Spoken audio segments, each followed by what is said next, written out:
As I said, we're going to follow up and cross to Ukraine. I'll cross to Kiev in just a moment. But first, Georgia has become one of the most popular destinations, as you were saying, for Russian men fleeing possible conscription. Cars have been queued up for 16 kilometres at the border. Here's Sky News UK again. It's not what he had in mind, but Vladimir Putin has mobilised an army of Russians fleeing the country. Crammed in their thousands in the narrow gorge on its border with Georgia, desperate to escape.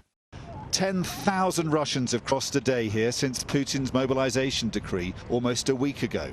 Some fleeing call-up papers they've already been sent. The queue of vehicles at the Georgia border backs up for miles, with similar scenes reported in Kazakhstan and Mongolia too. Russians are voting with their feet against Putin's war and his call-up plans. Let's speak again with Ukrainian MP Halyna Yanchenko, who joins us again from Kiev. Thanks for talking to us again, Halyna. It must hearten you to some degree to see so many Russians, for whatever reason, not wanting to join the invasion of your country.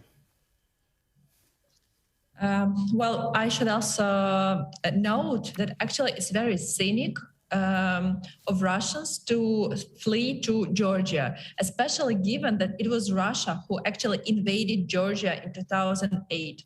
So basically, we see that Russia messes up with all its neighboring country. They started with Moldova and its Transnistria, then they actually invaded in Georgia, then Ukraine, Syria, and stuff like that. So we are dealing basically with a crazy nation, aggressive nation, which which wants to invade and to make war around its border and further on, unfortunately. Yeah, it is tragic to witness and more tragic for you to experience, of course. Give us your assessment of these referendums that the Russians staged in what is Ukrainian territory. And surprise, surprise, they come up with strong findings that the people in these areas want to remain in Russian hands. Well, in my opinion, these referendums, as well as mobilization in Russia, only shows that Putin is panicking, that he is in a desperate situation.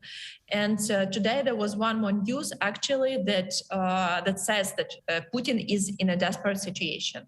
Today he decided to decrease the number of his troops next to Finland and Baltic countries. So basically it means that Russian presence will decrease by 80% next to NATO countries.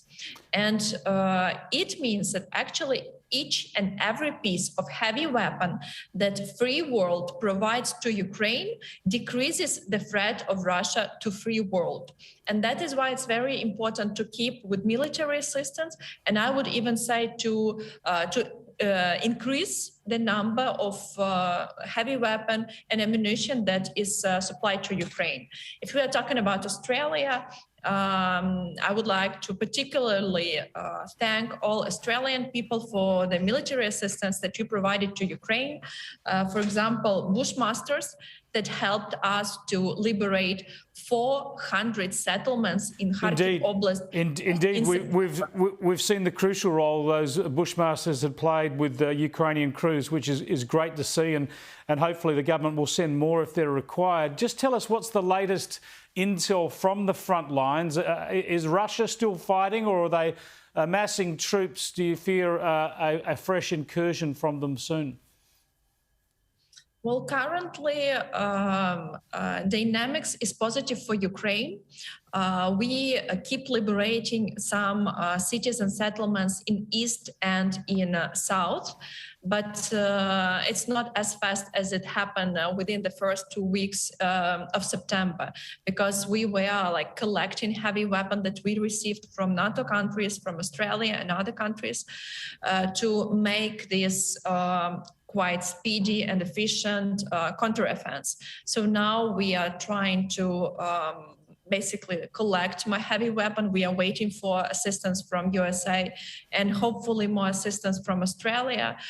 Particularly, I know that there is discussion about providing more armored vehicles, including M113, and we also desperately need more artillery systems because they help in counteroffense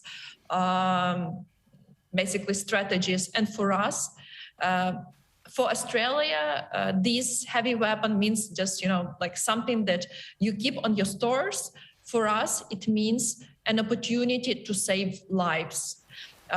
Ukrainian people, which are currently captured in the occupied cities, they are in horrible conditions. Russians keep threatening Ukrainian citizens awfully. They kidnap our citizens, they rape women, they torture men and stuff like that. And especially active citizens who are, for example, journalists, who are volunteers, who've been supporting Ukraine, they are under particular threat. That is why we are doing our best, and we hope for more assistance to make sure that we will liberate our people as soon as possible. And for that, we need heavy weapons. We've seen the evidence of these horrors, and we hear your message loud and clear, Halyna. Thanks again for sharing your insights with us.